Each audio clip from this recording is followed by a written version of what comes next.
بعد ما عملت فيديو بقول فيه ان ايلون ماسك عايز يضرب المريخ بالنووي والفيديو جاب 1,700,000 مشاهده، فكرت كده طب ما اضربه انا. ادي المجموعه الشمسيه وادي المريخ اهو. المريخ اهو. المريخ عنده مشكله انه بردان اكتر من قلب حبيبتك بعد الفراق، فهنحاول ندفيه شويه. المشكله ان البرنامج ده ما فيهوش نووي، بس هنعمل حاجه، هنضربه بالليزر. بس عشان نحاكي الليزر كانه قوه نوويه محتاجين نكبر قوته شويه. ممكن نخليها تيرا وات، ممكن نخليه 100,000 تيرا وات، ونكبر قطره نخليه كيلومتر واحد، ونبدأ نصوب الليزر على المريخ على القطبين. طيب نخلينا نزود الطاقة أكتر، لازم نحسس المريخ إنه دخل على سيف الجونة. ممكن نزود شوية قطره ونضرب الليزر.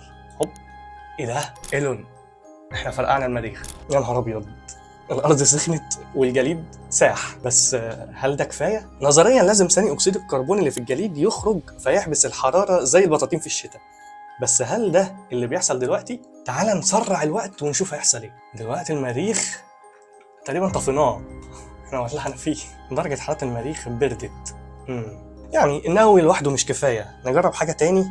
هنجرب حاجة تاني، هننزل عليه بكويكب محترم. ايه رأيكم في الكويكب ده؟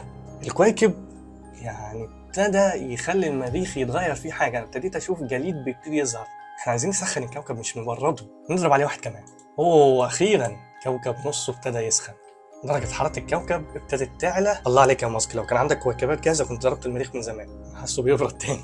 المفروض دلوقتي المريخ يكون دافي، بس الصدمة ان الحرارة لسه بتتسرب للفضاء بسرعة، كأننا بنحاول ندفي بيت من غير سقف. يبقى الخلاصة النووي ممكن يساعد بس مش هيكفي، محتاجين خطة أكبر بكتير مش مجرد تفجيرات. ايه رأيكم في التجربة؟ تحسوا ماسك عنده فكرة ولا بيهري؟ ولو عندكم أفكار تانية لتجارب مجنونة في الفضاء اكتبوا لي في الكومنتات، يمكن الحلقة الجاية نفجر حاجة تانية.